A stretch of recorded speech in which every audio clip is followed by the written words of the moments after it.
Assalamualaikum warahmatullahi wabarakatuh. Kami dari kelompok Hasad ingin membuat podcast. Perkenalkan, nama saya Aryati Ramadan. Perkenalkan, nama saya Murido Biasa. Nama saya Abdul Samad Putra. Nama saya Hasya. Nama saya Syaulia. Nama saya Maria Nabila.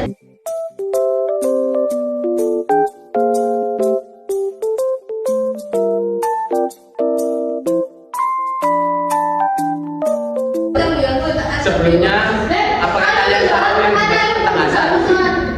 Hasad adalah perasaan dengki atau iri hati jika melihat orang lain memiliki kelebihan dan keuntungan lebih dibanding dirinya. Benar. Salah satu hal yang dapat menimbulkan sifat hasad yaitu salahnya pendidikan yang diberikan orang tua pada anaknya di dalam keluarga. Misalnya dengan memberikan kasih sayang dan perhatian berlebihan pada seorang anak, sementara dengan tidak memberi perlakuan yang sama atau bahkan mengacukan anak yang lain. Hal ini merupakan salah satu contoh ketidakadilan yang diberikan orang tua kepada anak-anaknya. Selanjutnya kita mulai dari kelompok Giba. Pertanyaan pertama, bagaimana cara menghindari perbuatan hasad? Naura. Salah satu hal yang bisa menghindari kita dari sifat hasad adalah kedekatan diri dan hati kita kepada Allah. Ya, benar. Pertanyaan kedua, apa hal yang dapat menimbulkan sifat hasad? Salah satu hal yang dapat menimbulkan sifat hasad yaitu salahnya pendidikan yang diberikan orang tua pada anak-anak keluarga. Selanjutnya ada pertanyaan dari kelompok dendam. Pertanyaan pertama, apa pengertian dari hasad? Tasya. Hasad adalah perasaan dengki atau iri hati jika melihat orang lain memiliki kelebihan dan keuntungan lebih dibanding dirinya. Nah, pertanyaan kedua, apa contoh perbuatan hasad, Abisam? Contohnya yaitu Adi adalah seorang pelajar yang baik. Selain pandai, dia juga seorang anak yang saleh. Setiap kali ulangan, Adi selalu mendapatkan nilai yang memuaskan karena dia rajin belajar.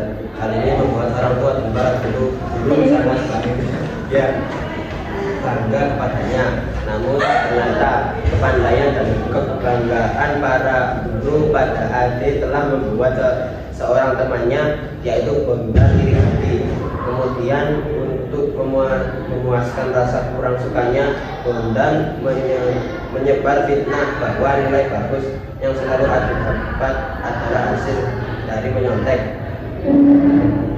Selanjutnya ada pertanyaan yang sama dari kelompok Botok. Pertanyaan pertama, sebutkan dampak negatif dari perbuatan hasad, Murino. A. Hatinya akan selalu sesak karena keberuntungan dan kebaikan yang dimiliki orang lain. B. Hidupnya tidak akan tenang dan berkecukupan karena selalu merasa kurang. C. Hasad akan membuat hati sulit menerima kebenaran dan selalu berprasangka buruk. Selanjutnya ada pertanyaan dari kelompok fitnah. Pertanyaan pertama, berikan contoh dari hasad, Naura. Bapak Aryo adalah seorang karyawan biasa di sebuah perusahaan. Beliau dan keluarga adalah orang-orang yang taat beribadah dan melek. Selama ini beliau dan keluarga selalu hidup sederhana. Pada suatu hari karena hasil kerjanya yang baik, Pak Aryo mendapatkan kenaikan pangkat dari atasannya. Hal ini juga membuat kehidupan Pak Aryo dan keluarga menjadi lebih berkecukupan. Namun hal ini ternyata tidak membuat tetangga Pak Aryo senang karena iri. Dia menyebarkan kabar bahwa kekayaan yang didapat Pak Aryo sekarang adalah berasal dari hasil korupsi. Pertanyaan terakhir dari kelompok fitnah. Jelaskan apa pengertian hasad. Hasad adalah penyakit hati yang muncul dari keinginan seseorang pada suatu kebaikan atau keberuntungan orang lain yang tidak dapat diperoleh. Sekian podcast dari kelompok kami. Mohon maaf bila ada salah kata. Wal taufiq wal hidayah. Wassalam.